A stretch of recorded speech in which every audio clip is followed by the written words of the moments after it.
나마로 저는 실수와 치마말에 장사 냐 바이 카피로 마저로 담아 장사 벤자게 무야고 사 비고야 피바래 여마 오라사 칸지 네 아빠이네 리네 나 피바래 야게 제수로디 띵고 남가 란도 외상디고 마티마마페 죄와서 제수ပြုခြင်း 디칸노 무ခြင်း စိတ်ရှိတော်မူခြင်းတို့ကိုမထီမဲ့မြင်ပြုသလောထို့သောပြုလျင်စိတ်ခိုင်မာ၍နောင်တမရသည်နှင့်အညီဒေါသလေးတည်ဟူသောဘုရားသခင်၏တရားတော်ထင်ရှားသောနေ့၌ကိုယ်ခံစရာအဖို့အမျက်ဒေါသကိုစီပူသလောနှုတ်ကပနာဖျားရှင်ကောင်းပေးပါစေခဏလေးစတောင်းအပ်မှုဖြစ်ပါ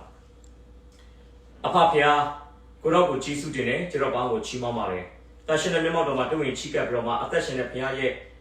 နောက်တော်တရားစကားများကြားပြောဝင်ငါအံ့တော်ကအခွင့်ခံတဲ့အချိန်တိုင်းကိုပြင်ဆင်ပေးတဲ့အတွက်ပြင်ဆင်ပေးတဲ့ဘုရားရှင်ရဲ့နာမတော်ကိုရှေးစွာချီးမွမ်းပါတယ်။ဘုရားသခင်မဆုံးမလင်သိပါတယ်။မဆုံးမလင်ကြားပြောဝင်ငါတတ်ပါတယ်။သို့တော်လည်းနှုတ်ကတော်ကောင်းချီးပေးပြီးကြားနာတဲ့အသက်တာတည်တည်အားယေရှုခရစ်နဲ့ဆုံးလင်တော်ဖြစ်သောရောက်စေဖို့ရန်မဆာပို့ဆောင်မဲ့သူကဘုရားရှင်သားနဲ့ဖြစ်တဲ့အတွက်ဘုရားရဲ့နာမတော်ကိုထပ်ဆင့်ပြီးချီးမွမ်းပါတယ်။နှုတ်ကတော်လေးလာချမှုရာကိုလက်တော်နဲ့ဆက်ကပ်တဲ့အခါမှာဘုရားသခင်ပြုတဲ့ယေရှုချီးမွမ်းကြောင်းဝန်ခံလက်ရှင်ရှုဘုရားရဲ့တော်နာမနဲ့ချီးမွမ်းတဲ့ခြင်းတိုင်းကိုလက်တော်၌ဆက်ကပ်အံ့နာပါတယ်။အဖချာဝရသစ္စာတော်ဘုရားရှင်။အာမင်။ဒီနေ့ရာဇဝင်ကျုပ်ဒုတိယဆောင်အခန်းကြီး27အပိုက်ငယ်1ကနေ20ကိုကျွန်တော်အခြေပြုပြီးယဟောယန်နဲ့တွေးဆောင်ခြင်းမျိုးဆိုတဲ့ခေါင်းစဉ်နဲ့ကျွန်တော်နှုတ်ကပတ်တော်ကိုလေ့လာဖို့ရန်အတွက်ကျွန်တော်ပြင်ဆင်ထားပါတယ်ယဟောယန်နဲ့တွေးဆောင်ခြင်းမျိုး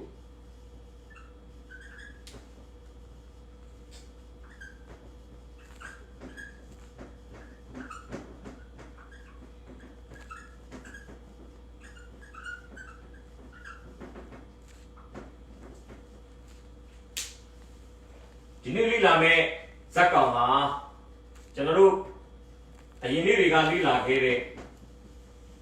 ယူဒရှင်ပြန်ယောရှုရဲ့သားတော်ဆက်တဲ့သူတယောက်ဖြစ်ပါတယ်ဆိုတော့သူ့အကြောင်းကိုကျွန်တော်ကြည့်နိုင်ဖို့ရန်အတွက်သူ့ဘဝအသက်တာကိုကြည့်တဲ့အခါမှာသူတွေးဆောင်ခြင်းမျိုးနဲ့ကြုံတွေ့ရင်ဆိုင်ရတယ်ပထမတွေးဆောင်ခြင်းကအပြစ်တို့တွေးဆောင်ခံရတာဖြစ်ပြီးဒုတိယတွေးဆောင်ခြင်းကတော့နောင်ကလမ်းတို့တွေးဆောင်ခံရတာဖြစ်ပါတယ်ပထမတွေးဆောင်ခံရတာတော့တနည်းအားဖြင့်စာရမာနရဲ့လှုပ်ဆောင်ချက်ဖြစ်ပြီးဒုတိယတွေးဆောင်ခံရတာကတော့ဘုရားသခင်ရဲ့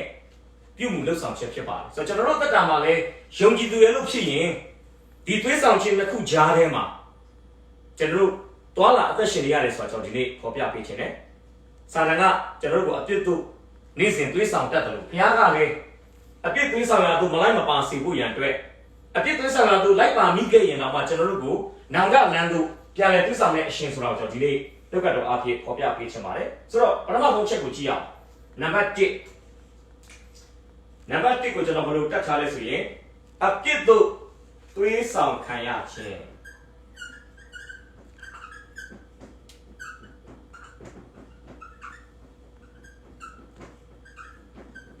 အပြစ်တို့တွေးဆောင်ခံရခြင်း621တိကနေ7ဖြစ်ပါတယ်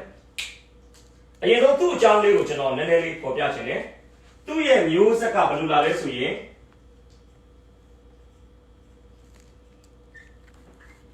ဒါဝိဒ်ကနေဆင်းသက်လာတာကရှောလမုန်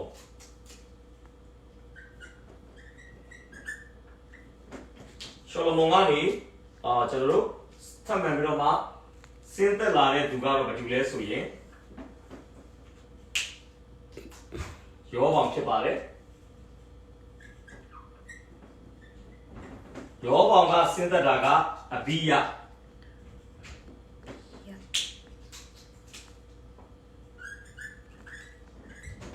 ကဆင်းသက်တာကအာသဒါကျွန်တော်အရင်နေ့တွေကလေ့လာခဲ့တဲ့လူတွေဖြစ်ပါတယ်အာသကဆင်းသက်တာကယောရှဖတ်ဖြစ်ပါတယ်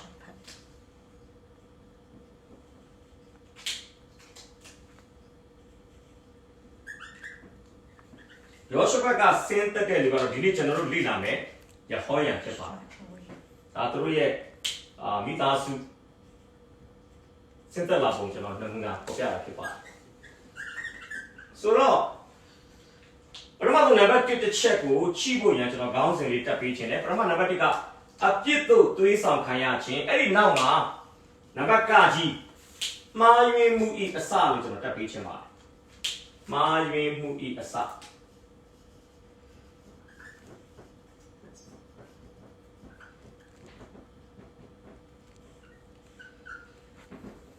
အပိုင်ငယ်9နဲ့6ကျေးဇူးပြုပြီးဖတ်ပေးပါယေဟောယန်သည်အသက်32နှစ်ရှိသောနန်းထိုင်၍ဂျေရုဆလင်မြို့၌10နှစ်ဆူဆန်လေ၏အာဟတ်သမီးနှင့်ဆုံဖက်သဖြင့်ဣသရေလရှင်ဘုရင်တို့လိုက်ရလန်းသော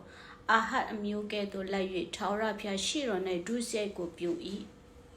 6ထိရောက်သွားပြီနော်ဟုတ်ကဲ့သူ့ရဲ့မှားယွင်းမှုအစားကသူသည်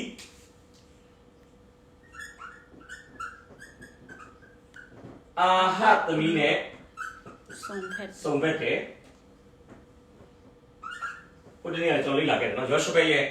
မှားယွင်းသောဆက်နွယ်မှုတွေထဲမှာမှားယွင်းသောလက်ထပ်ထင်များခြင်းဆိုင်ရာဆက်နွယ်မှုဆိုပြီးကျွန်တော်တို့လေ့လာခဲ့တယ်အာဟတ်သမီးနဲ့ဆုံဖက်တဲ့အကျိုးရလဒ်အနေနဲ့ဘာဖြစ်လာလဲဆိုရင်အာဟတ်မျိုးကဲ့သို့ဒုစရိုက်ပြုလာဖြစ်ပါမယ်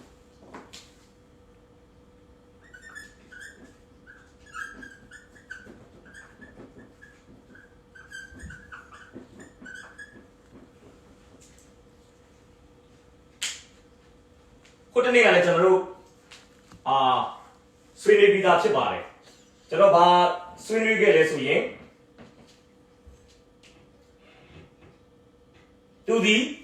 သူဇနီးတဲ့သည်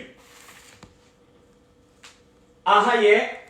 သမီးတစ်ယောက်ဖြစ်တဲ့အတွက်ကြောင့်အာဟတ်ရဲ့ကျွမ်းမှုတွေမြောက်များစွာခံခဲ့ရတဲ့သူတစ်ယောက်ဖြစ်တယ်ဆိုတော့ကြည့်အောင်အာဟတ်သမီးနဲ့စုံမဲ့တဲ့လက်ထပ်ထင်များခြင်းရဲ့ရလဒ်အနေနဲ့အဲ့ဒီအမျိုးသမီးကသူ့ကိုလွှမ်းမိုးလွန်အားကြီးတဲ့အတွက်ကြောင့်သူဘာဖြစ်လာလဲဆိုရင်အာဟအမျိုးလုပ်သူလိုမျိုးသူ့သက်တာမှာလိုက်ပါအသက်ရှင်တာတွေ့ရတယ်။အဲ့မှာဘာတွေ့ရလဲဆိုရင်ကျေးဇူးပြုပြီး316 21ကနေ23တစ်ချက်လောက်ကြည့်ရအောင်300အခန်းကြီး16အပိုင်ငယ်21ကနေ23ထိုအခါပြည်သားတို့သည်ကွဲပြား၍အချို့တို့သည်ကိနဤတာတိပနိကိုရှင်ဘရင်အရာ၌ချီးမြှောက်ခြင်းကသူ့နောက်သို့လိုက်ကြ၏အချို့တို့သည်အောမရီနောက်သို့လိုက်ကြ၏အောမရီနောက်သို့လိုက်သောသူတို့သည်ကိနဤတာတိပနိနောက်သို့လိုက်သောသူတို့ကိုနိုင်သဖြင့်တိပနိတည်၍အောမရီသည်နန်းထိုင်လေ၏ရပြီလား23ထိယူဒရှင်ဘရင်အာတနန်းဆန်32နှစ်တွင်အောမရီသည်နန်းထိုင်၍ဣသရေလနိုင်ငံကို12နှစ်ဆိုးဆန်၏23ထိနော်ဟုတ်ကဲ့ဟုတ်ပြီနောက်300နှစ်25နဲ့31 300နှစ်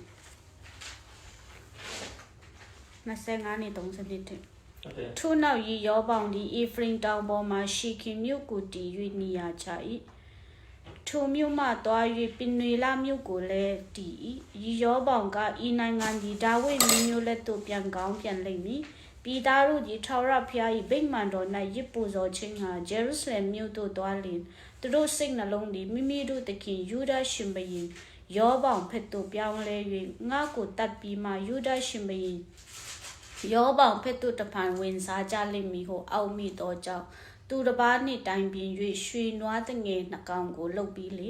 တင်တို့သည်ဂျေရုဆလင်မြို့သို့တွားရသောအမှုခက်လှ၏အိုဣသရေလအမျိုးတင်တို့ကိုအေဂုတုပြည်မှထုတ်ဆောင်သောဖယားတို့ကိုကြည့်ရှုကြလော့ဟုဆိုလျက်ပေဒလမြို့၌တကောင်ဒန်မြို့၌တကောင်ကိုထားသဖြင့်ပြစ်မှားเสียအကြောင်းကိုပြုလေ၏ပြည်သားတို့သည်နွားတငယ်ကိုကိုးကွယ်ခြင်းကဒန်မြို့တိုင်အောင်သွားတတ်ကြ၏ယေရောပေါင်သည်လည်းမြင့်သောအရက်ပေါ်မှအင်ကိုဆောက်၍လီဝိသားမဟုတ်သောတာမညလူတို့ကိုယစ်ပရောဟိတ်အရာ၌ခံထားဟုတ်ပြီနောက်ပြီးတော့316စောစောဖတ်တဲ့နေရာချက်ကျွန်တော်ထင်တယ်ပို့ပြီးတော့ကျွန်တော်လိုချင်တဲ့ point ရှိတဲ့နေရာလေးကျွန်တော်ပြန်ဖတ်စေချင်တယ်300ခန်းကြီး16အပိုင်ငယ်29ကနေပြီးတော့မှ31အထိပေါ့316 29ကနေ31ကြည့်အောင် ယူဒရှိမရင်အာတာနန်ဆန်38နှစ်တွင်အောမရီတာအာဟတ်သည်ရှမာရိမြို့၌ဣတရီလာမင်းပြူ၍ဣတရီလာနိုင်ငံကို22နှစ်ဆူဆန်၏အောမရီတာအာဟတ်သည်မိမိရှိမှဖြစ်ပူးသောသူအပေါင်းတို့ထက်ထာဝရဘုရားရှိတော်၌တာ၍ဒုစရိုက်ကိုပြု၏နေပတ်ဤတာရီရောပေါင်ပြုသောဒုစရိုက်အပြစ်လန်းတို့တာလိုက်လေတာမငရအပြစ်ရောက်မည်ဟုထင်မှတ်လျက်ဇီဒုံမင်းကြီးဤတဘာလသမီယေဇဘီလနှင့်ဆုံဖက်၍ဘာလဖျားကိုဝတ်ပြုတ်ကိုကွယ်၏ရှမာရိမြို့တွင်ဘာလဖျား၏ဗိမာန်၌ဘာလဖျားအဖို့ရစ်ပလင်ကိုတည်၏33ခုဖတ်လိုက်ပါအာရှာရပင်ကိုလည်းပြုစု၍မိမိရှိမှဖြစ်ပူးသောဣတရီလရှိမင်းအပေါင်းတို့ထက်ဣတရီလအမျိုး၏ဖျားသခင်ထာဝရဘုရား၏အမျက်တော်ကိုနှိုးဆော်ခြင်းငါတာ၍ပြု၏ဟုတ်ပြီဒီမှာကျွန်တော်ရေးပြချင်ပါတယ်အာဟတ်ပြုတဲ့ဒုစရိုက်ဟာ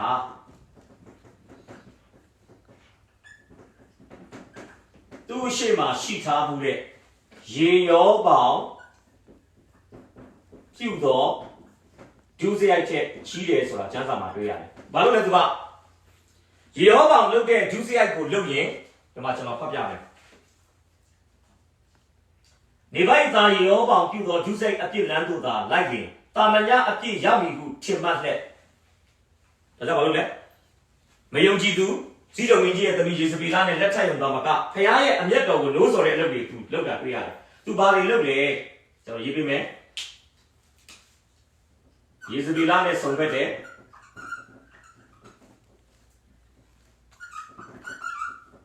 ပြီးတော့ဘာလို့လဲဘာလဖျားကိုဝတ်ပြုတယ်နောက်ဘာလုပ်သေးလဲဘာလဖျားဖို့ရစ်ပလင်တဲတယ်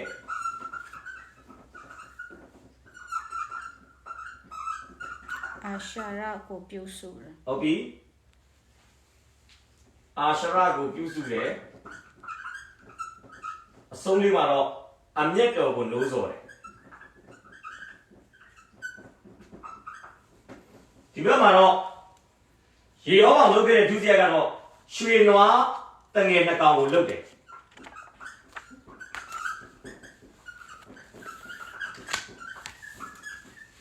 ပြီးတော့တာမညလူတို့ကိုယေဘရဟိအရာလိုက်ခန့်တယ်ပ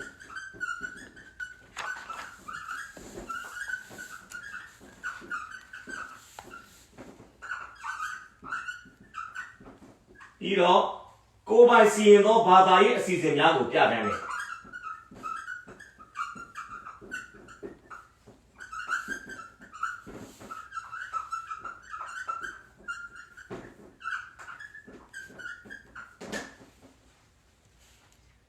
တကယ်တော့ယေဟောဗောင်ဒီ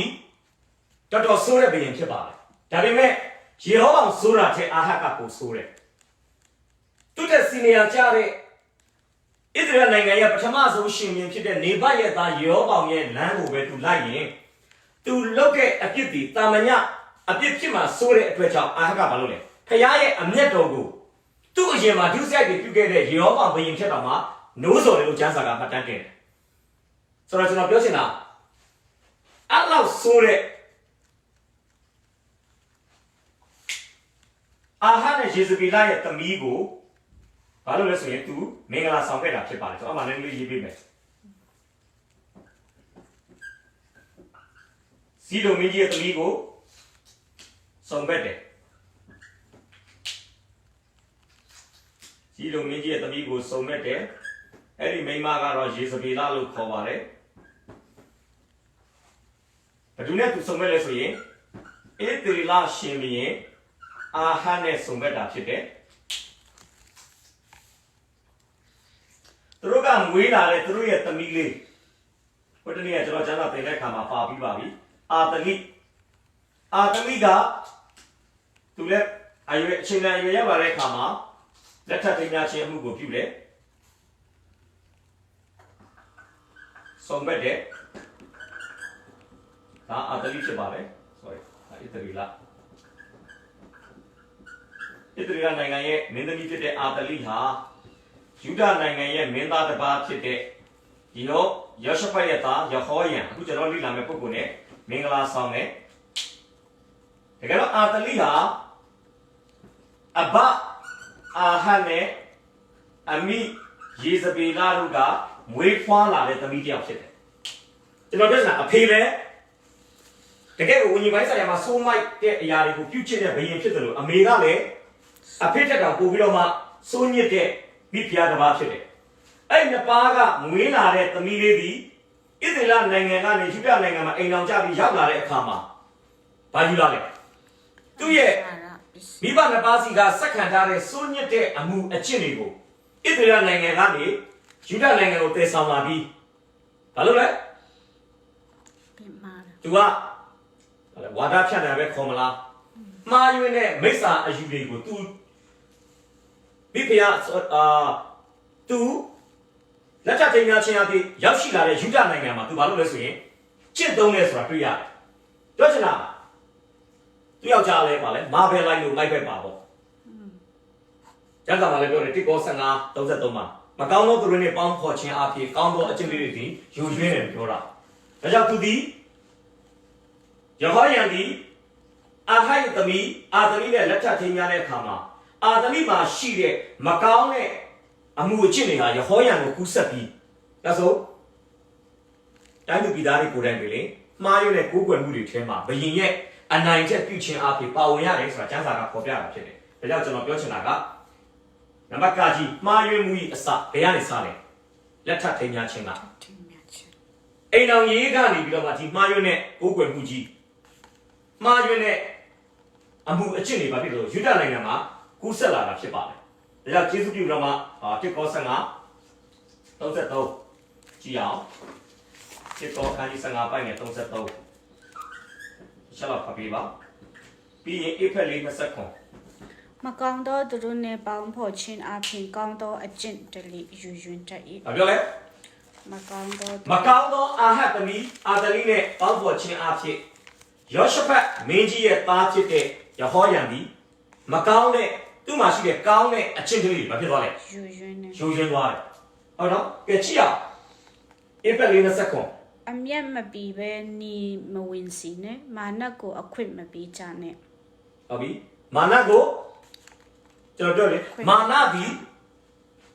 ယုံကြည်တရားရဲ့ဘဝအတ္တတာထက်ကိုဘယ်လိုဝင်ရောက်ရမလဲဆိုတာကိုအများအားချောင်းမြောင်းနေတဲ့ပုံကိုဖြစ်တယ်အခုလက်ထပ်တင်များခြင်းဆိုတဲ့အိမ်တော်ရဲ့အခန်းကဏ္ဍကနေစာဒမာနသည်ယဟောယံတို့မိသားစုတွေကိုဘာဖြစ်လဲဝင်ရောက်ခွင့်ရသွားတယ်ဒါကြောင့်ဖျားခင်ကိုခိုလုံကိုးစားခြင်းမှာအမတန်မှမှတ်တမ်းကောင်းရှိတဲ့အဖိုးအာတအဖေယောရှုဖတ်တို့နဲ့မတူညီပဲယဟောယံဒီဘာလို့လဲသူ့ဖေဆုံးပြီးတဲ့နောက်ပိုင်းမှာတကယ်တော့ဒီမိန်းကလေးကယောရှုဖတ်ပေးစားလို့သူ့သားယူခဲ့တာမှန်ပေမဲ့ယောရှုဖတ်ရှိတဲ့အချိန်မှာတော့ဒီမျိုးသမီးကကျွန်တော်ထင်တယ်ရပ်ကတိကိုမလွန်ဆန်တဲ့အခါမှာသူကောင်းကောင်းလေးအန်ဆောင်ဖတ်ဆောင်နေပါလိမ့်မယ်ဒါပေမဲ့ရပ်ကတိဆုံးပြီးသူ့ယောက်ျားကအင်ရှေမင်းသားကနေဘယင်ဖြစ်လာတဲ့အခါမှာဒီမိန်းမရဲ့မူလဇာတိရုပ်တွေပဲဖြစ်တယ်ပြလာသူခင်မွန်းတဲ့ကိုသူချိုးကင်လာတယ်ခင်မွန်းတဲ့ကိုခြေလေလာတယ်ခင်မွန်းတဲ့ကနေတစ်ဆင့်သူဒီဘာလို့လဲတိုင်းသူပြည်သားတွေပေါ်မှာမှားယွင်းတဲ့ကိုးကွယ်မှုကြီးကိုမိတ်ဆက်ပေးတယ်မှားယွင်းတဲ့ကိုးကွယ်မှုတွေမှာတိုင်းသူပြည်သားတွေလိုက်ပါလာအောင်လှုပ်ဆောင်ခဲ့တာတွေ့ရတယ်ဒါကြောင့်ပထမဆုံးတစ်ချက်ကယဟောယံဒီအဖြစ်တို့သွေးဆောင်ခံရတယ်ဘာကနေတစ်ဆင့်လဲအိမ်တော်ပြုမှားခြင်းကနေတစ်ဆင့်လက်ထပ်ထိမ်းများခြင်းမှားယွင်းမှုကနေတစ်ဆင့်ဒီပြဿနာဖြစ်လာတာဖြစ်တယ်ကဲအဲ့ဒီမှာဒုတိယတစ်ချက်ကျွန်တော်ကြည့်ရအောင်နံပါတ်တာကြည့်ပြီးတော့ခခွေးကိုကျွန်တော်ရေးပေးချင်တယ်မာယွင်မှုအစပြီးတဲ့အခါမှာနောက်ဆက်တွဲမှားယွင်းမှုများလို့ကျွန်တော်ခေါင်းစဉ်တက်ပေးချင်တယ်အိမ်တော်ပြုခြင်းကနေစမှားတယ်အဲ့အမှားပဲမရက်တတ်နေဘူးဆက်ပြီးတော့ပွားများလာတာတွေ့ရတယ်နောက်ဆက်တွဲမှားယွင်းမှုများနံပါတ်ခခွေးဖြစ်ပါတယ်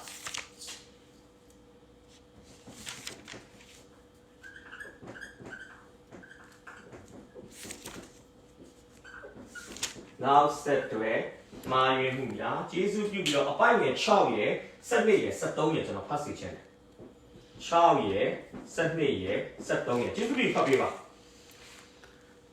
ထိုမင်းဒီစစ်ချီ၍ဖိလိတိလူတို့ကိုတိုက်သဖြင့်ကာတာမြို့ယူယာဗနီမြို့ယူ627ဟုတ်လား626 21ဖတ်ခိုင်းတာကျွန်တော်ပြောတာမဟုတ်ဘူး621 6ရယ်7ရယ်73ရယ်621 ဣတယီအာဟတ်တမီနှင့်ဆုံဖက်တဖင်ဣတယီရရှိမယင်ဒူလိုက်ရလန်တို့အာဟတ်အမျိုးကဲ့သို့လိုက်၍ထာဝရဘုရားရှိတော်၌ဒုစရိုက်ကိုပြု၏စနစ် Prophet Elijah ပေးလိုက်သောစာသည်ထိုမင်းထံသို့ရောက်သဖြင့်သင်အဘဒါဝိဒ်၏ဘုရားသခင်ထာဝရဘုရားမိန့်တော်မူသည်ကသင်သည်ခမဲတော်ယောရှဖက်လန်နှင့်ယူဒရှင်ဘုရင်အာသလန်သို့မလိုက်73ပြီလားဣတယီလရှင်ဘုရင်တို့လန်သို့လိုက်သောကြောင့်၎င်းအာဟတ်အမျိုးမာယွန်းဒီနီတူယူဒပြည်သူဂျေရုဆလင်မြို့သားတို့သည်တပါးမြို့သားတို့၏ဘုရားနှင့်မာယွန်းရမည်အကြောင်းပြုသောကြောင့်၎င်းကိုထက်တာ၍ကောင်းသောမြည်ရင်းတို့ကိုတတ်သောကြောင့်၎င်းကဲဒီမှာကျွန်တော်အစင်လိုက်ပဲရေးလိုက်သူပါလုပ်လေဣသီလဘီရင်တို့လိုက်တော်လမ်းတို့လိုက်တယ်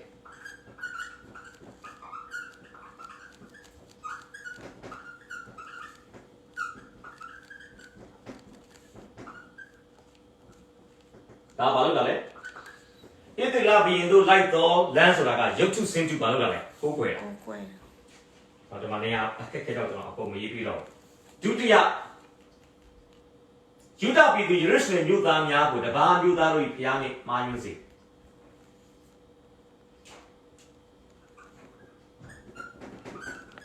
ီကောက်ပဲရေးလိုက်မယ်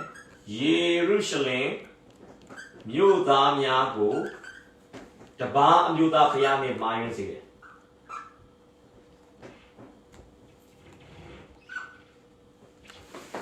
ဒီကောက်ကိုကျွန်တော်ရေးလိုက်တော့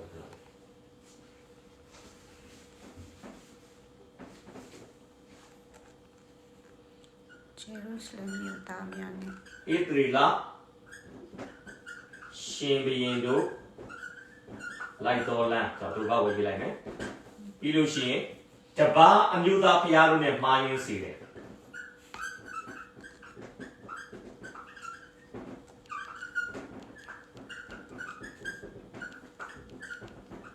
နောက်တစ်ခုကကိုတက်တာလေးကောင်းသောညီရင်းတို့ကိုတတ်တယ်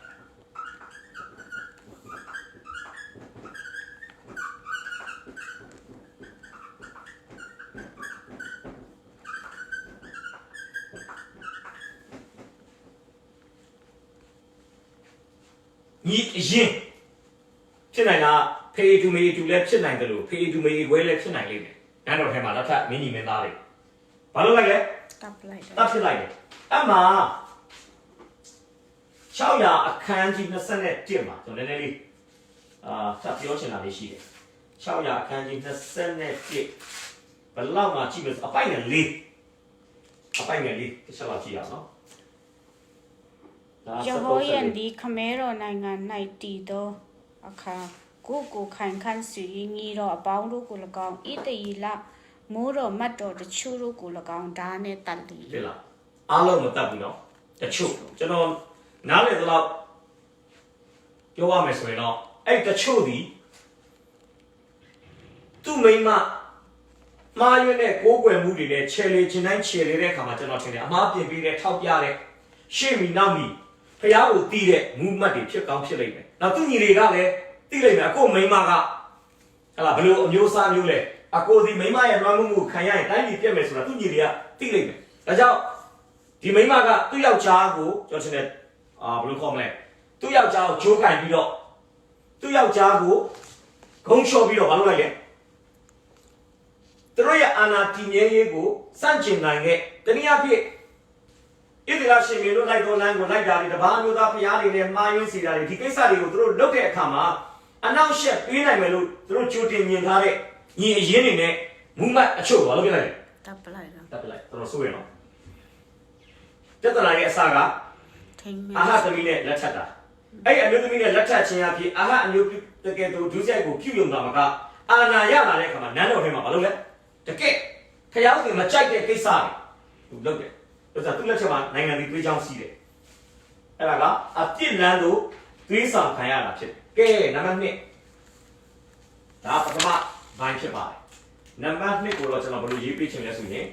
နောင်တလန်းလို့ပြန်လဲတွေးဆောင်ခြင်းခရားကတော့သူ့ကိုတိုင်းအလှမထားဘူးနောင်တရစီခြင်းနဲ့ဘုရားအလိုတော်လမ်းထဲမှာသူ့ကိုပြန်လဲခြင်းလဲစီခြင်းတဲ့အတွက်ဘုရားကသူ့ကိုပြန်လဲတွေးဆောင်တာတွေ့ရတယ်နောင်တလမ်းတို့ပြန်လဲတွေးဆောင်ခြင်း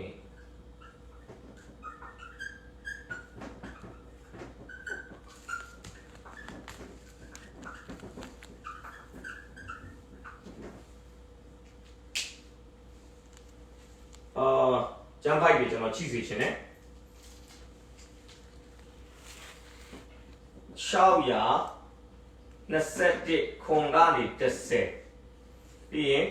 စနစ်ကနေ20နည်းနည်းတော့များတယ်ပြီးရင်ယောမဩဝါဒစာခန်းကြီးနှစ်အပိုင်းငယ်4နဲ့5မနေ့ကကျမ်းစာသင်တဲ့အခါမှာလည်းကျွန်တော်ပြောခဲ့ပြီးတဲ့ယေဘုမိတန်းစကားအခန်းကြီး3အပိုင်းငယ်40ကဲ621ခွန်ကနေ30ဖတ်ပြီးစီချင်ပါတယ်တို့ရာတွင်ထာဝရဘုရားသည်ဒါဝိဒ်အစရှိသောသားမီးတို့၏မိခွက်ကိုအစဉ်ထွန်းလင်းစီမည်ဟုဂတိတော်ရှိ၍ဒါဝိဒ်နှင့်ပင်ငင်ဖွဲ့တော်မူသောကြောင့်သူ၏အမျိုးကိုမဖျက်ဆီးဘဲထားတော်မူ၏ထိုမင်းလက်ထက်၌ဤဒုံသားတို့သည်ယူဒရှင်ဘုရင်ကိုပုံကန်၍ကိုယ်အမျိုးသားကိုရှင်ဘုရင်အရာ၌ချီးမြှောက်ကြ၏ယဟောယန်မင်းသည်မိုးမတ်များယထာစီသူရဲ့အပေါင်းတို့နှင့်တကွစစ်ချီ၍ညအခါဝိုင်းသောအေဒုံလိုများယထာအုံများကိုလှုပ်ကြံလေ၏သို့တော်လည်းအေဒုံ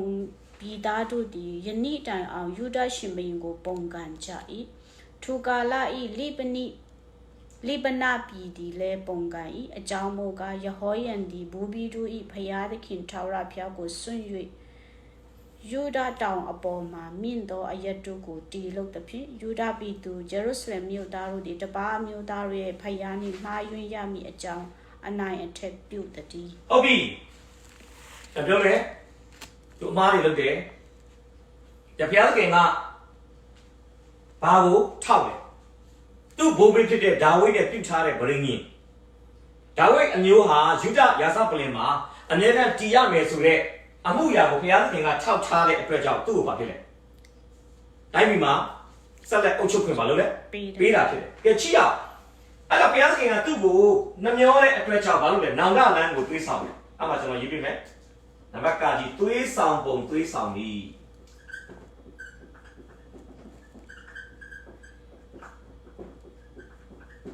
ဘုရားကဘယ်လိုပုံစံတွေးဆောင်လဲနံပါတ်ကကြီးမှာဘုရားတွေးဆောင်တဲ့ပုံစံရေးပြချင်တယ်စစ်ပွဲများအဖြစ်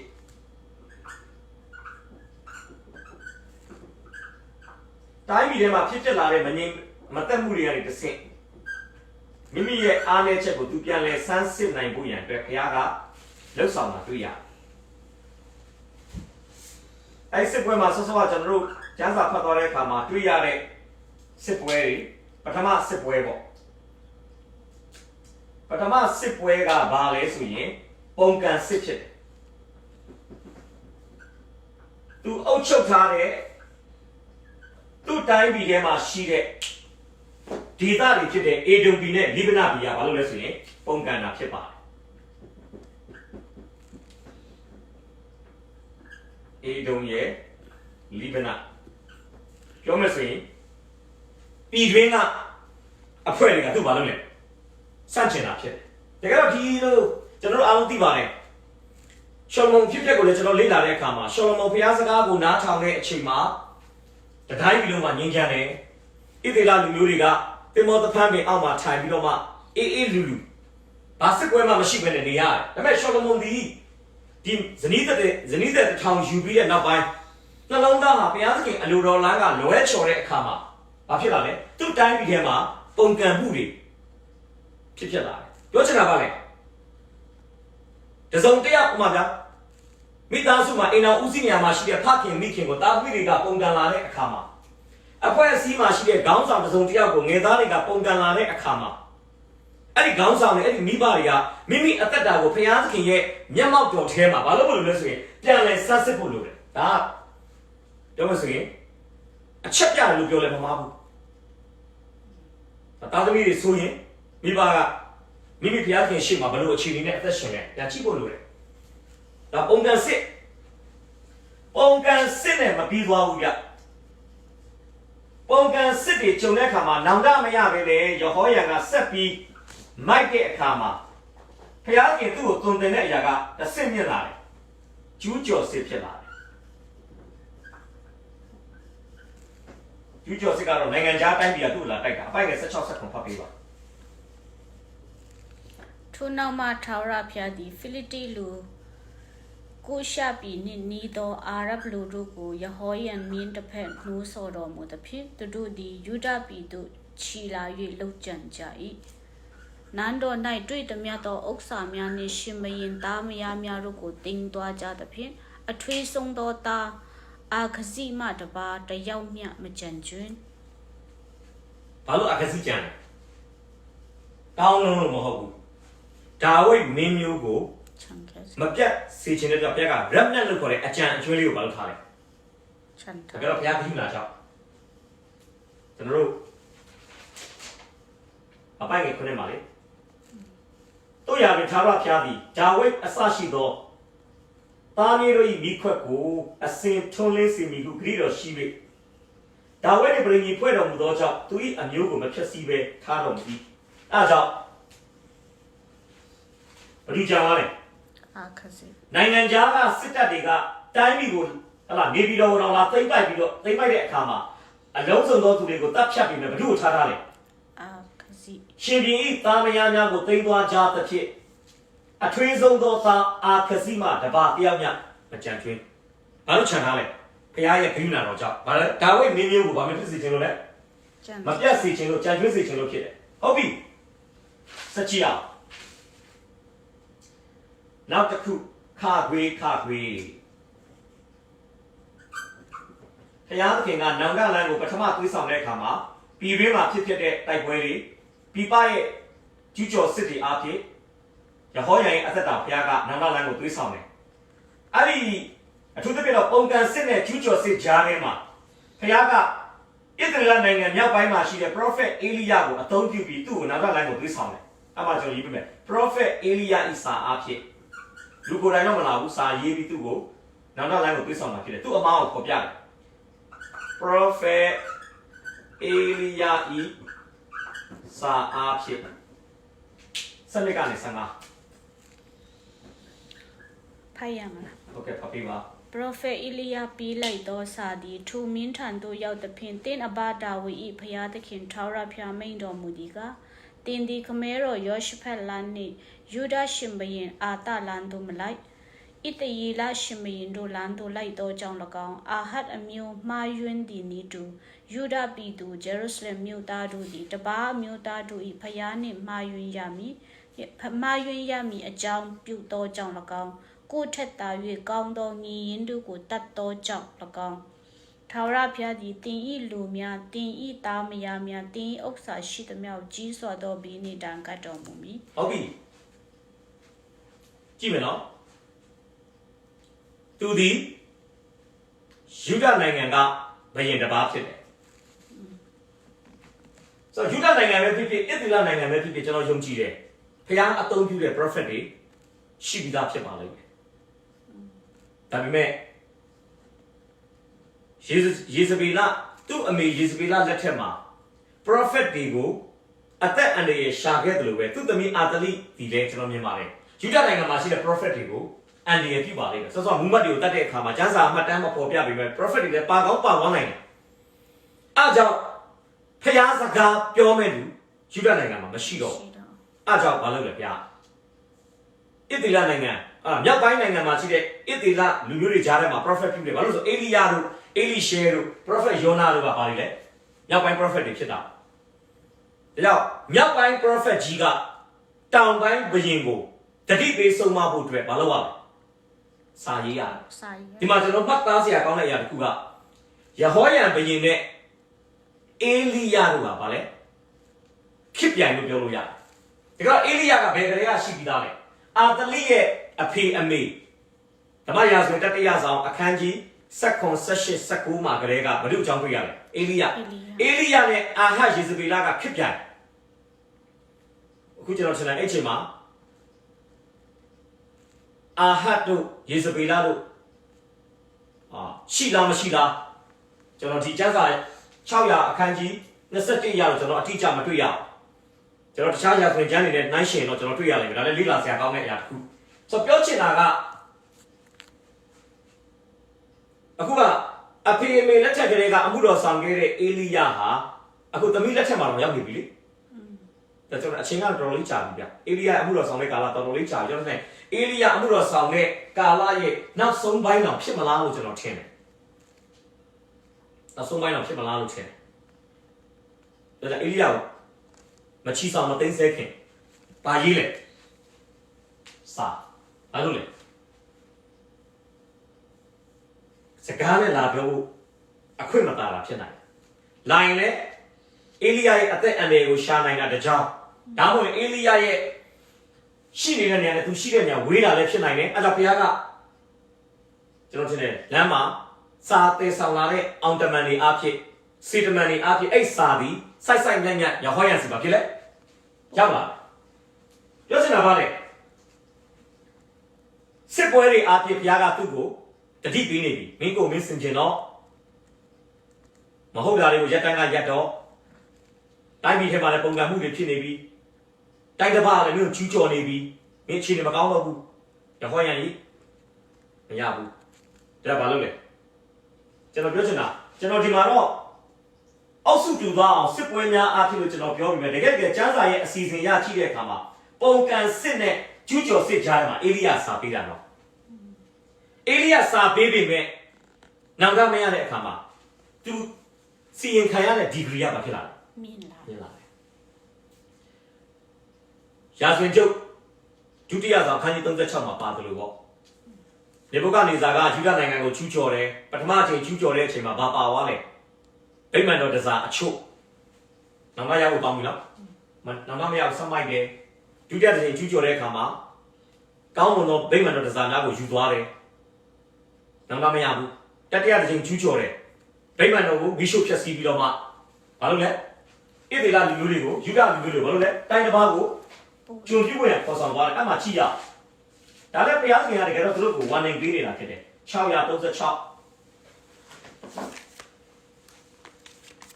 ခန်းကြီး36အပိုက်ငယ်9ဖတ်ပေးပါယောယကင်ဒီအသက်25နှစ်ရှိသောနန်းထိုင်၍ဂျေရုဆလင်မြို့၌12နှစ်ဆိုးဆန်လေ၏ထိုမင်းသည်မိမိဖျားသခင်ထာဝရဘုရားရှိတော်၌ဒုစရိုက်ကိုပြု၏ယောယကင်ဒုစရိုက်ကိုပြုတယ်အဲ့အတွက်ကြောင့်ဘုရားသခင်ကဘာလုပ်လဲ6ခုစက်ဖတ်ပေးပါထို့ကြောင့်ဘာဗလုန်ရှင်ဘုရင်နေဗုခဒ်နေဇာသည်ချီလာ၍ဘာဗလုန်မြို့သို့ယူသွားခြင်းကတန်ကြိုးဖြင့်ချီနှောင်လေ၏ဗိမာန်တော်တစားအချို့တို့ကိုလည်းယူသွား၍ဘာဗလုန်မြို့ဗိမာန်၌ထားလေ၏ဟုတ်ပြီယောယကိန်ဒုစရိုက်ပြုတယ်တိုင်းပြည်ကိုရန်သူလက်ထက်ဘုရားကအပ်တယ်ဗိမာန်တော်တစားအချို့ကိုရန်သူကဘာလုပ်လဲအဲ့ဒီအချိန်မှာကျမ်းစာပညာရှင်တွေကဘာဖော်ပြလဲဆိုရင်ဒိုင်လာနဲ့တငယ်ချင်းတွေတချို့ကလည်းအယောက်80လောက်သောလူငယ်လေးတွေကအဲ့ဒီပထမအချိန်နေဗုခဒ်နေဇာရဲ့ယေရုရှလင်မြို့ကိုကျူးကျော်တဲ့စစ်ပွဲထဲမှာဘာဖြစ်လဲစစ်တုံးမန်းအနေနဲ့အဖမ်းခံခဲ့ရဒုစရိုက်ပြုတယ်ဗိမာန်တော်တစားအချို့ပါသွားတယ်ကဲနောက်ထပ်ယောယကိန်နေရာမှာနောက်ထပ်ဘယင်တယောက်ထပ်တက်တယ်ယေခေါနိအပိုက်ငယ်ကိုဖတ်ပေးပါယေခေါနိဒီအသက်12နှစ်အသက်18နှစ်ရှိသောနန်းထိုင်၍ဂျေရုဆလင်မြို့၌3လ10ရက်ဆိုးဆန်လေထိုမင်းသည်ထာဝရဘုရားရှိတော်၌ဒုစရိုက်ကိုပြု၏နှစ်လေသောအခါနီဗုခဒ်နေဇာမင်းကြီးသည်စစ်ချီစီ၍ထိုမင်းနှင့်တကွကောင်းမွန်သောဗိမာန်တစားတို့ကိုဘာဗလုန်မြို့သို့ယူသွား၍ဗထွေးတော်စီတကိကိုယူဒပြည်ဂျေရုဆလင်မြို့နန်းတော်ပေါ်မှတင်လေ၏ဟုတ်ပြီပထမယောယကိန်ဒုစရိုက်ပြုတယ်ရန်သူကပထမအချိန်ထိုးစစ်ဆင်တယ်စစ်ထိုးတယ်ဗိမာန်တော်တစားတချို့ပါသွားတယ်ဗိမာန်တော်တစားတွေပါပြီဆိုကြတဲ့ကဘုရားရဲ့သူတို့ကိုမကာကွယ်မဆောင်ရှောက်တော့တဲ့အရာကိုသူတို့သိပြီးတော့မိမိတို့ရဲ့အမှားကိုပြုပြင်ဖို့ကောင်းတယ်ဒါပေမဲ့ဒုတိယဘုရင်တက်တယ်ဆက်ပြီးဒုစရိုက်ပြုတယ်ယေဘုကနေဇာမင်းကြီးကဒုတိယအချိန်ကျူးကျော်လာပြီးဒီတစ်ချိန်မှာတော့ဗိမာန်တော်တစားအချို့ပဲမဟုတ်တော့ဘဲနဲ့ကောင်းမွန်သောဗိမာန်တော်တစားပိုအဆင့်မြင့်သွားပြီကဲတတိယအပိုင်းငယ်17စနစ်ဇီဒကိဒီအသက်20နှစ်ရှိသောနန်းထိုင်၍ဂျေရုဆလင်မြို့၌11နှစ်ဆိုးဆန်လေထိုမင်းသည်လည်းမိမိဖျားသခင်ထာဝရဘုရားရှိတော်၌ဒုစရိုက်ကိုပြု၏ထာဝရဘုရား၏အမိန့်တော်ကိုဆင့်ဆိုသောပရောဖက်ယေရမိရှိမှကိုမနှိမ့်ချဟုတ်ပြီနော် 15 16ဘူဘီဒူဤဖရာသခင်ထာဝရဘုရားသည်မိမိလိုမျိုးနှင့်မိမိညီတော်မူရာအရက်ကိုတနာသောကြောင့်စောစောထား၍အထက်ထက်စီလွတ်သောတမန်တို့အားဖြင့်မှားလိုက်တော်မူတော်လဲဘုရားသခင်တမန်တို့ကိုပြည့်ရည်ပြု၍အမိန့်တော်ကိုနားမထောင်ပရောဖက်တို့ကိုညှင်းဆဲသောကြောင့်ထာဝရဘုရား၏အမျက်တော်မငင်းနိုင်အောင်မိမိလူမျိုးကိုတွတ်သဖြင့်ခလဒဲရှင်ဘရင်ကိုစစ်ချီစီတော်မူ၏ခဏလေးဒီမှာကျွန်တော်ဖတ်ပြချင်တာရှိတယ်ဘယင်တစ်ပါးပြီးတစ်ပါးဒုစရိုက်ကိုမရက်တတ်မဲနဲ့နောင်တမရပဲနဲ့ထပ်လုပ်တဲ့အခါမှာဘုရားကတော့အခွင့်အရေးပေးတယ်ဒီစစ်ပွဲတွေအားဖြင့်ဘုရားကမိမိသက်တာကိုပြန်လည်ဆန်းစစ်စေခြင်းနဲ့ပြုပြင်စရာရှိတာပြုပြင်စေခြင်းပေမဲ့မရဘူးဒီမှာဗာတွေ့ရတယ်ဒါပေမဲ့ဘုရားကဘိုးဘေးတွေဘုရားခင်ခြားပါဘုရားကလည်းမိမိလူမျိုးတွေမိမိနေတော်မူရာအရက်ဆိုတာယေရုရှလင်မြို့တနာတဲ့အတွက်ကြောင့်စောစောထပြီးတော့အထက်ထက်ဆေလွတ်တဲ့တမန်တွေအားဖြင့်အမှသတိထားမယ်နော်အထက်ထက် prophet တယောက်ပဲမကောက်အောင် prophet တယောက်ပြီးတယောက်ဘာလို့လဲနောက်တော့လမ်းကိုတွေးဆောင်တယ်မရဘူးဘုရားခင်ရဲ့တမန်တွေကိုပြည့်ရပြုပြီးတော့ညှင်းဆဲတယ်ဘုရားအရင်စိတ်ဆိုးတယ်ဘာလို့လဲတတိယအချိန်မြောက်နေဗုခဒ်နေဇာကိုယေရုရှလင်မြို့ကိုထပ်မံဆေလွတ်ပြီးတော့စစ်တိုက်စေတယ်အမှဘာတွေ့ရလဲအိမ်တော်၌လူပြိုတို့ကိုဓာတ်နဲ့တတ်တယ်ယောက်ျားပြိုမိန်းမပြိုလူအိုအသက်ကြီး၍ကြောကုန်းသောသူတို့ကိုပြင်မတနာရှိသမျှတို့ကိုထိုရှင်မြင်လက်သို့အပ်တယ်ဘဲမတော်တစားအကြီးအငယ်ရှိသမျှကို၎င်းဘဲမတော်ဗန္ဒနန်းတော်ဗန္ဒမူငါဗန္ဒရှိသမျှကို၎င်းဘာဗလုန်ကိုယူသွားတယ်ဘဲမတော်ကိုလည်းမိရှို့၍ယေရုရှလင်မြို့ရိုးကိုဖြိုဖျက်တယ်ကုန်ပြီဘုရားနောက်တော့လာမလုပ်နဲ့တွေးဆောင်တယ်ဒါကကျွန်တော်တို့တွေ့ရတဲ့ဘဝခက်ခဲမှုတွေပြဿနာတွေအစင်မပြေမှုတွေကတကယ်တော့ဘုရားအလိုတော်ကဘာလဲဆိုတာကိုကျွန်တော်ပြန်ပြီးတော့သိစီချင်းဟုတ်တယ်သိဖို့တနည်းအားဖြင့်ဘုရားရဲ့မျက်မှောက်တော်ထဲမှာညင်ဝတ်စွာနေပြီးတော့မိမိရဲ့အခြေအနေကိုပြန်လဲပြီးတော့အာမနာတဲ့စမ်းစစ်ဖို့အတွက်ဘုရားကကျွန်တော်ဒါလေးနဲ့တွေ့တာဖြစ်တယ်ဒါကြောင့်ဒီမှာဆိုရင်ပုံကန်စစ်ကိုတိုင်းပြည်သားကိုမကြည့်ဖြူတော့ဘူးဗျာကိုရဲ့လက်အောက်ခံနိုင်ငံတွေကိုလက်ဆောင်ပန်တာဆက်ရတဲ့နိုင်ငံတွေစဉ်းစားဖို့လိုတယ်မရဘူး Prophet Elias စာရေးတယ်မရဘူးလို့ဆိုတော့နိုင်ငံခြားစစ်တပ်တွေရောက်လာပြီးတိုက်တယ်ဗျာဘယ်တော့ဖြစ်သွားလဲသားတစ်ယောက်ပဲခြံတယ်အထွေးဆုံးလေးပဲခြံတယ်အားလုံးပါသွားတယ်ဒါဆိုဘုရားကဘာလို့ထားပြီးသားလဲနောင်တရဖို့တွေးဆောင်ထားအခွင့်အရေးပေးထားဖြစ်တယ်ဒါပေမဲ့သူကဘုရားရဲ့အမျက်ဒေါသကိုပဲဖြစ်တယ်ဘုရားကဂရုဏာတော်နဲ့သူ့ရဲ့လက်တော်ကိုကြည်ကြည်ဖွင့်ပြီးသူ့ကိုကယ်မဖို့ရန်ချိန်ခံများစွာကြိုးစားတော်ညာလဲသူသည်ဘုရားကိုဥပကာပြုပြီးကျွန်တော်မြင်တာတော့ကျွန်တော်ပြန်ပြောတယ်လေယောက်ျားသည်မိန်းမရဲ့ဥကောင်းမိန်းမသည်ယောက်ျားရဲ့လေဘင်းလို့ပြောမှာပေါ့နော်ကျွန်တော်ထင်တယ်သူ့ရဲ့လေဘင်းဖြစ်တဲ့အာဟသမီအာတလိယာအမတန်မှကြောက်တယ်လေဘင်းခိုင်မာတဲ့မိန်းမဖြစ်လိမ့်မယ်ယောက်ျားသူကထိန်းချုပ်တယ်သူယောက်ျားမိန်းမပြောသမျှကိုနားထောင်တဲ့အခါမှာမိန်းမခိုင်းတယ်လို့လွတ်တဲ့အခါမှာခုနကပြောမူမတ်တွေတတ်ဆိုလဲတတ်တယ်ဗျာညီရင်းတွေကိုတတ်ဆိုလဲတတ်တယ်ဗျာဒါဆိုတိုင်းပြည်ကဘာဖြစ်လာလဲဝิญဉ်ပိုင်းဆိုင်ရာမှာအမားပြင်ပေးမဲ့လူမရှိတော့နောက်တော့လည်းသွေးဆောင်တယ်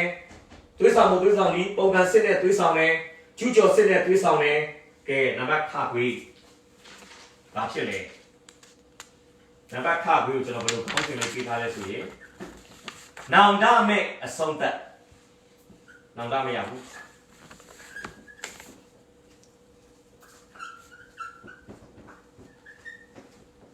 16ကနေ18ကျွန်တော်ဖတ်ပေးပါ621 16ကနေ18ဖတ်ကြည့်အောင်16ထိုနောက်မှထာဝရဘုရားသည်ဖိလိတိလူကိုရှာပြည်နှင့်နီးသောအာရဗ်လူတို့ကိုယဟောယံမင်းတစ်ဖက်နိုးစော်တော်မူသည်ဖြင့်သူတို့သည်ယူဒပြည်သို့ခြီလာ၍လှုပ်ကြံကြ၏နန်းတော်၌တွေ့သမျှသောဥစ္စာများနှင့်ရှင်မင်းသားမယားတို့ကိုတင်သွားကြသည်ဖြင့်အဲ့ဒါလေးအထုတော့ရေးမယ်ဥစ္စာသားမယားဘာလို့ခံလဲအသိခံရပြီးတော့ဘာဖြစ်လဲဆက်ဖတ်ပေးပါနောက်တစ်ဖန်မပြောက်နိုင်သော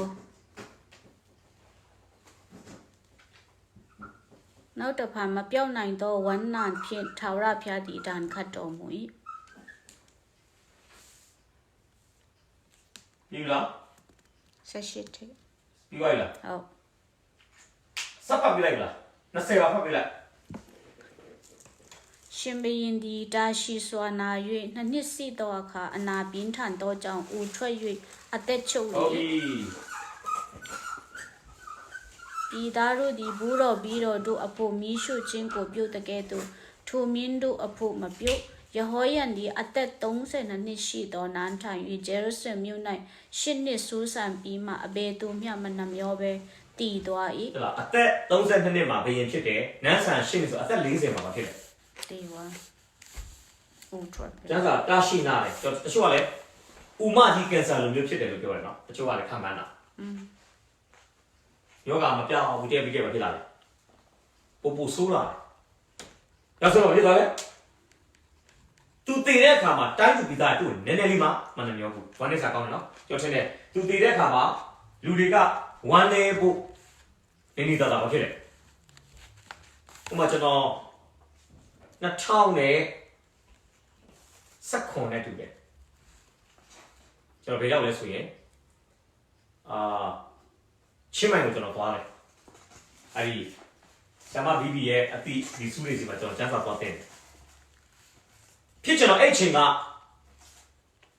ထိုင်းနိုင်ငံတိုင်းသူပြည်သားတွေအမတန်မှကြီးညိုလေးစားတဲ့ထိုင်းဘုရင်နိုင်ရဆံသွားတဲ့အချိန်ဖြစ်တယ်ဆိုတော့သူတို့တမျိုးလုံးဒီကုံတိုင်းတွေပဲဖြစ်ဖြစ်တရားတွေပဲဖြစ်ဖြစ်အမဲအောင်ပိဿတွေနဲ့မနေချင်းထိမ့်မှတ်လူတွေအားလုံးကအင်ကြီးအဝါဝတ်ကြတယ်ကျွန်တော်တို့အင်ရှင်ကကုံတိုက်သွားတဲ့ခါမှာအင်ကြီးအဝါဝတ်ဖို့တစ်ထည့်ပေးတယ်ပြီးတော့ဖဲပြားအမဲလေးဒါအားလုံးကတက်ကြတယ်ဗမာရဲလို့မဟုတ်ဘယ်သူမဆိုးတကယ်တော့တိုင်းပြည်သားတွေကဘရင်ကျွန်တော်သိတော့ဘရင်ရဲ့ရုပ်ကလပ်ကိုတစ်နှစ်လောက်တော့ထားတာနောက်မှနိုင်ငံတော်အခမ်းအနားနဲ့တချို့လားပြောချင်တာတိုင်းပြည်လုံးဝန်းနေတယ်လားဘာလို့လဲချစ်လို့ကောင်းလို့ အခုရဟောရသေးတယ်ဘယ်သူမှမနှမျိုးဘူးလို့ပြောတာကျော်ပြောမယ်ဘရင်ဦးနာနေတယ်ဘရင်ဦးနာတယ်ဘရင်ယောဂဖြစ်နေတယ်အားလုံးကဘယ်နဲ့အရာထားလဲဘရင်ကြီးသိပြီလားငါတို့ဘရင်သိပြီလားဘရင်ကမသိနိုင်ဘူးတော့သိတဲ့ခါမှာကျတော့တိုင်းပြည်တိုင်းမှာဖြစ်မယ်အရာဘာလို့တိုင်းပြည်ကိုအရာအနိုင်ကျင့်ထားတာတိုင်းပြည်ကိုအရာအနိုင်ကျင့်ထားတယ်အဲ့တော့တိုင်းပြည်သားတွေကကျွန်တော်ထင်တယ်ငါတို့တိုင်းဘရင်ကြီးအသက်ရှည်ပါစေလို့ကျွန်တော်ဒါဝိဆိုရင်လူတွေကအသက်ရှည်ဖို့ဆုတောင်းလိုက်မယ်ဗျာအာသားတို့ရောရှုဘက်တို့တိုင်းပြည်သားတွေကချစ်တယ်ဗျာသိတဲ့ခါမှာလည်းတကယ်ကိုဟာလာတိုင်းပြည်လုံးမှာမိတွေထုံးပြီးတော့မှဒီနိုင်ငံတော်အခမ်းအနားနဲ့ဝန်နေချင်းထိမှတ်တယ်သူလက်ထက်မှာအဲ့လိုမျိုးမဖြစ်ဘူးဗျာဘာလို့လဲကျွန်တော်ရေးထားတယ်မှာနောင်တမဲ့အဆုံးသတ်တည်တဲ့အထိပါမဖြစ်ဘူးလေနောင်တမရအောင်ဒါတော့အတန်ရောဖြစ်တယ်ဘာလို့မကောင်းလဲနောင်တရတဲ့ဟုတ်တယ်ကျွန်တော်နေမကောင်းပြီကျွန်တော်ခွင့်လို့ပါကျွန်တော်ဘာတွေမှားခဲ့လဲကိုတော့ prophet Elia စာပေးပြီးတော့ကျွန်တော်ဆုံးမလဲကျွန်တော်နောင်တမရခဲ့ဘူးကိုတော့တိုင်းပြည်ထဲမှာပြည်တွင်းစစ်တွေဖြစ်တယ်တိုင်းတစ်ပါးကကျူးကျော်တယ်ဒါတွေလည်းကျွန်တော်နောင်တမရခဲ့အခုကျွန်တော်သတိသားများတွေပုံပါသွားပြီကျွန်တော်သားတွေလည်းပါသွားပြီကျွန်တော်မှာဗာစီးစိမ်ချမ်းသာမှမရှိတော့ဘူးယောဂပဲနဲ့ပဲကျွန်တော်ကြံခဲ့တယ်ဖျားရှင်ကျွန်တော်ကဲပါတယ်သူရွယ်ကောင်းသေးတယ်လေကျွန်တော်ယုံကြည်တာကတော့နောင်တနဲ့သာအချိန်ကြီးသူ့အသက်တာကိုဂငယ်ခွေပြီးပြုပြင်မယ်ဆိုရင်အသက်40အရွယ်လူတယောက်ဗျာတိုင်းပြည်ကိုနောက်ကနှစ်ပေါင်းများစွာအုပ်ချုပ်လို့ရတယ်ဒါပေမဲ့သူဘာမဖြစ်ခဲ့ဘူးနောင်တမရနောင်တလမ်းကိုဘုရားသခင်တွေးဆောင်တော်ညာလေသူဘာမလုပ်ခဲ့ဘူးလေနောင်တလမ်းကိုမရောက်မလိုက်ခဲ့ဘူးကဲအဲ့မှာကျွန်တော်ရေးပေးခြင်းတယ်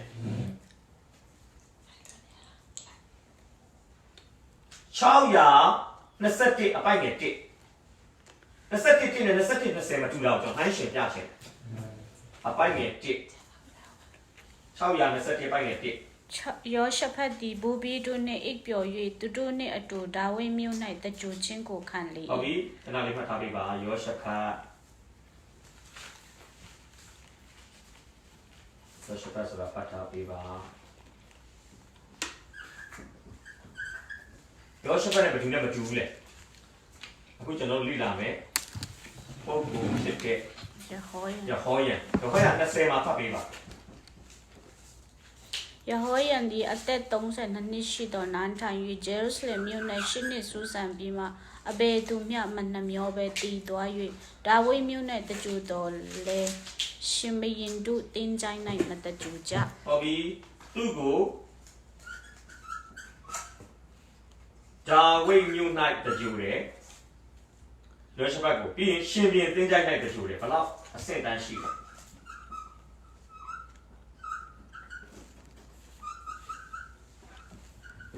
ရှင်ပြန်တင်းကြိုင်း၌တကြူတယ်ပြောချင်တာဒါဝိတို့ရှောလမုန်တို့နဲ့တင်းကြိုင်းတစ်ခုတည်းမှာတကြူခံရတယ်ယဟောယံကြတော့နောင်တလန်းကိုသွေးဆောင်ပြီးမဲ့အဆုံးထိနောင်တမြတ်ရဲ့ယဟောယံကြတော့ဒါဝိမျိုး၌တော့တကြူတယ်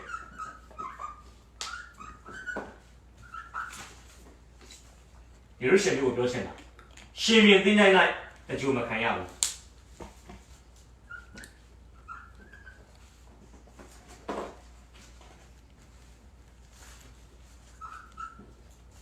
ရှင်ပြန်တင်းကြိုင်း၌တကြူမခံရ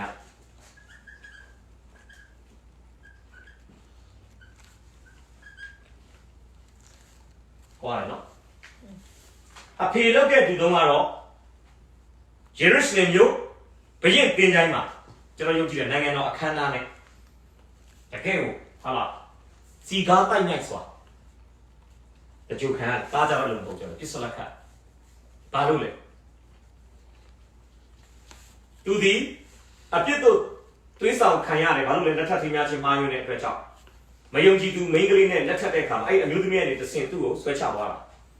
မူမတ်တွေကိုတတ်တယ်ညီတွေကိုညီရင်းတွေကိုတတ်တယ်မှာအာဟသမီးနဲ့ဆုံခဲ့ပြီးအာဟအမျိုးကဲတို့ဒုစရိုက်ပြုတယ်ဖခင်ကကျွန်တော်ပြောပြီးပြီလေပြည်ရင်းစစ်အားဖြင့်သူ့ကိုနောင်တလန်းကိုတွေးဆောင်မယ်ပြပချူကျော်စစ်အားဖြင့်နောင်တလန်းကိုတွေးဆောင်မယ်မြောက်ပိုင်းက prophet ဖြစ်တဲ့အေလိယစာရေးပြီးသူ့ကိုဆုံးမတယ်နောင်တလန်းကိုခေါ်တယ်မရဘူးအဆုံးထိလိုက်တယ်အဲကြောင့်အဖေနဲ့ကွာတယ်အဖေတုန်းကရှင်မင်းတင်းကြိုင်မှာတကြူတယ်တားလို့သူကရှင်မင်းတင်းကြိုင်မှာတကြူမခံရဘူးအပိုင်က19ရှင်ဘရင်ဒီတာရှိစွာနာ၍နှစ်စီသောအခါအနာပြင်းထန်သောကြောင့်ဥထွဲ၍အသက်ချုပ်လေ၏ပြည်သားတို့သည်ဘူးတော်ဘီတော်တို့အဖို့မီးရှုခြင်းကိုပြုတ်တကယ်သို့ထိုမင်းအဖို့မပြုတ်ဘူးတော်ဘီတော်တို့အဖို့မီးရှုခြင်းကိုပြုတ်တကယ်ဘီတော်တို့လို့တော့ခါလေမီးရှုခြင်းကိုပြုတ်တကယ်တော့ထိုမင်းအဖို့မပြုတ်ဘူးတော်ဘီတော်တို့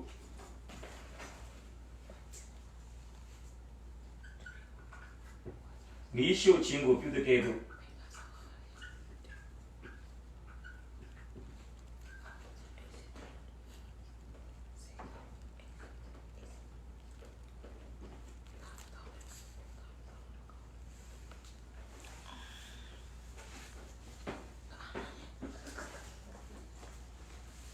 အဲ့ဒါဘယ်လိုနားလဲ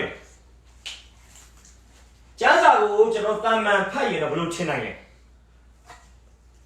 အလောင်းကိုမီးရှို့တယ်လို့ကျွန်တော်ထင်နိုင်တယ်အဲ့မှာအလောင်းကိုမီးရှို့တာပြောတာမဟုတ်ဘူးသူဘိုးတော်ဘေးတော်တွေတည်တဲ့အခါမှာကျွန်တော်တိုင်းပြည်မှာအဲ့ဘိုးတော်ဘေးတော်တွေကိုလေးစားတဲ့အနေနဲ့ဂုဏ်ပြုတဲ့အနေနဲ့ကွယ်လွန်နှိမ့်ဆက်တာဝမ်းနေတဲ့အနေနဲ့ကျွန်တော်ထင်တယ်မီးတွေထွန်းနေဗျာမီးဘုံလိုမျိုးတွေဖြစ်နိုင်တယ်ဗျာဒါမှမဟုတ်လို့ရှိရင်ကျွန်တော်ထင်တယ်ဘယ်လိုခေါ်မလဲမီးရှို့ပွဲတွေတနိုင်ငံလုံးမှာထိန်နေတာဖြစ်နိုင်တယ်ဒါမှမဟုတ်လို့ရှိရင်တတ်မှတ်ထားတဲ့နေရာတစ်နေရာမှာဘီးတွေရှို့မယ်ဗျဒီရှုပြီးပန်းလိုဟာမျိုးတွေဒီဘယင်တွေကိုဂုံပြူတာသူ့လက်ထက်မှာဒါမျိုးမရှိဘူးခါတိုင်းဘယင်တွေဆုံးသွားတဲ့အခါမှာတိုင်းပြည်မှာတိတာတယ်ဗျတိုင်းပြည်သားတွေကတကယ်ကိုနှမျောတတ်တာသူ့လက်ထက်မှာဒါတွေမရှိခဲ့ဘူးဗျဘာလို့လဲသူဒီကိုလိုက်တော်လမ်းကိုဘယ်တော့မှစစ်ကြောမစုံစမ်းဘူးမမလည်းဘုရားခင်ကကျွန်တော်တို့ကိုဖြတ်မှတ်တော်သူဒီခုနှစ်ချိန်လဲတော်လဲထားအောင်မယ်ဆိုတော့လက်ကွက်တော်လဲကျွန်တော်တို့ကိုချိန်ခံများစွာဘုရားကဘာလို့လဲ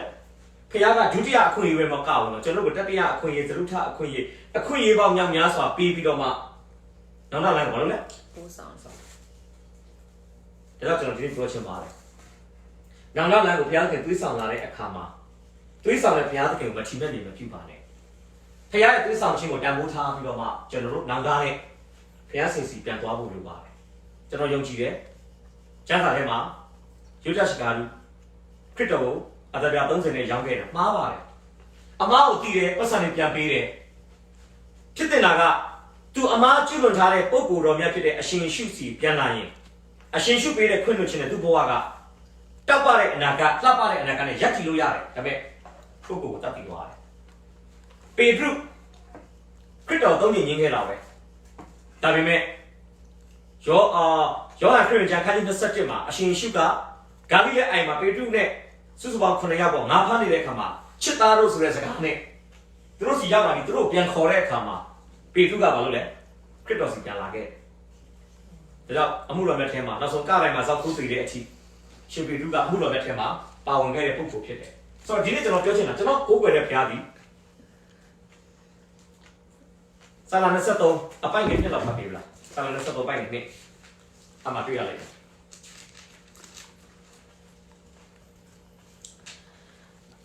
ငါဒီစင်ရမခံရစိန်လန်းတော်ကျဆာရရန်နိုင်ငါ့ကိုအိတ်စီတော်မူ၏တာရောမြင်သားတို့လမ်းပြတော်မူ၏သုံးပါလားပြတ်တော့တောင်းနေတော့ဆရာငါဝိညာဉ်ကိုအားဖြည့်၍နာမတော်ဖိုးလုံးကတရားလမ်းထဲတော်တွေ့ဆောင်ဖခင်ကနေ့စဉ်ကျွန်တော်တို့တရားလမ်းထဲတွေ့ဆောင်တယ်စာရန်ကအပြစ်တို့တွေးဆောင်တယ်။ကဲစာရန်ကျွန်တော်တို့အပြစ်တို့တွေးဆောင်တာကိုကျွန်တော်ခံရပြီလို့ဘုရားကဘာလုပ်လဲ။နောင်တလမ်းကိုပို့ဆောင်။အခုတော့ရှိတယ်။တရားလမ်းထဲမှာနေညမပြတ်လိုက်ပါရင်တော့အပြစ်တွေးဆောင်ခြင်းတော့ကိုပါမှာမဟုတ်ဘူး။ဒါပေမဲ့တရားလမ်းထဲကိုမလိုက်ဘဲနဲ့လောကအရာတွေကိုကျွန်တော်အာယုံပြုတယ်ဆိုတော့အပြစ်တွေးဆောင်ခြင်းဘာလို့လဲ။ခံရမယ်။ဘုရားကတော့ပုံမှန်ကျွန်တော်တို့ကိုနေ့စဉ်ဘာလုပ်နေလဲ။တရားလမ်းထဲတွေးဆောင်တဲ့ဘုရားဖြစ်တယ်။ဒါတရားလမ်းထဲမလိုက်ဘဲနဲ့အပြစ်တွေးဆောင်ခြင်းတော့ကိုလိုက်တယ်ဆိုတော့ဘုရားကဒုတိယနောင်တလမ်းကိုဘာလုပ်လဲပို့ဆောင်တတိကုကုမေကုထုတ်ကိုငါဟာတရားလမ်းကိုတွေးဆောင်ခံနေရတဲ့လူလားတရားလမ်းကိုတွေးဆောင်အောင်ငါလူရှုခဲ့တဲ့တော့အခုငါရဲ့ဝิญญาအခြေအနေကနောင်တလမ်းကိုတွေးဆောင်ခံနေရပြီလားဒီစဉ်းစားမယ်ဒါပေမဲ့ကျွန်တော်အားပေးချင်တာဘယ်လိုအခြေအနေပဲဖြစ်ဖြစ်ပြန်လာပါမိတ်ဆွေကိုဘုရားသခင်ကပဂတိအတိုင်းလက်ခံပြီးတော့သူ့ရဲ့အမှုတော်နဲ့ထင်မှာကောင်းချီးပေးပြီးအသုံးပြုနိုင်တယ်ဆိုတော့ဒီနေ့ဖော်ပြပေးချင်ပါတယ်။ဒီဘုံရှုံမယ်ဆိုရင်ယောဟန်ရဲ့ဘဝအသက်တာမှာသွေးဆောင်ခြင်းတစ်ခုနဲ့ကြုံခဲ့ရတယ်။ပထမသွေးဆောင်ခြင်းကစာလမာနစီကလာတဲ့အပြစ်တို့သွေးဆောင်ခြင်းခံရတာဖြစ်ပါတယ်။ဘု து အားဖြင့်လေသူ့ဇနီးတဲ့အားဖြင့်အဲ့အတွက်ကြောင့်သူဘာဖြစ်သွားလဲ။မာယမှုအစလက်ထပ်ထိမ်းများခြင်းကနောက်ဆက်တွဲပွားရမှုတွေဣသရေလဘိနုလိုက်တော်လန်းဆိုတဲ့ရုပ်ထုကိုကိုွယ်တယ်။တပါးလူသားဖျားတွေနဲ့တိုင်းပြည်သားတွေကိုမှားယွင်းစေတယ်။ကိုယ့်ထက်တော်တဲ့တတ်တဲ့ကောင်းတဲ့ညီအရင်းတွေကိုတတ်ပြစ်။ဖျားကတော့သူ့ကိုချစ်တဲ့အတွက်ကြောင့်နောင်ကလန်းကိုခေါ်တယ်။ဘာနဲ့ခေါ်လဲ။သူ့တိုင်းပြည်ထဲမှာရှိတဲ့လက်အောက်ခံနိုင်ငံတွေကသူ့တပုံထားပြည်တွင်းစစ်ပေါ့ပြီးတော့နိုင်ငံခြားကသူ့ကိုလာပြီးချူချော်တယ် Prophet Elijah ကလည်းစာနဲ့သူ့ကိုပြန်ခေါ်တယ်ဒါပေမဲ့သူမလာခဲ့ဘူးမလာဘူးတော့ပြောတယ်ဥစ္စာတွေသိမ်းခံရတယ်ဇနီးသားမယားတွေသိမ်းခံရတယ်နောက်ဆုံးကိုယ်တိုင်နာတာရှိယောဂဖြစ်ပြီးတော့မှဦးထွက်တဲ့ယောဂနဲ့သေဆုံးပြီးတော့ဆိုသူ့ဘဝအသက်တာကအရှက်ွယ်အချိုးနဲ့အဆုံးသတ်ရတာတွေ့တယ်ဒါကျွန်တော်တို့ရဲ့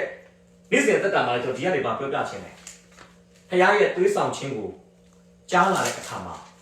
ကျွန်တော်တို့လိလူမရှိဘဲနဲ့အကောင်းဆုံးသွားလာအသက်ရှင်တဲ့သူတွေဖြစ်ဖို့ကျွန်တော်တိုက်တွန်းခြင်းနဲ့ကျမ်းစာလေးတစ်ပိုက်ကိုကြည့်ပြီးကျွန်တော်တို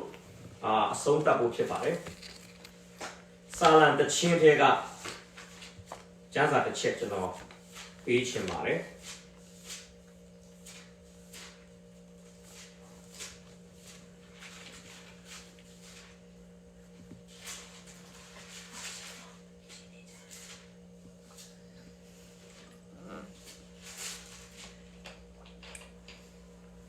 139ခုမြောက်သောစာလံအပိုင်နဲ့23ကျွန်တော်ကလိုက်ဆိုပြပါအိုဖျားသခင်အိုဖျားအကျွန်ုပ်ကိုစစ်ကြော၍အကျွန်ုပ်ကိုစစ်ကြောအကျွန်ုပ်၏နှလုံးကိုအကျွန်ုပ်၏နှလုံးကိုတိမှတ်တော်မူပါတိမှတ်တော်မူပါစုံစမ်း၍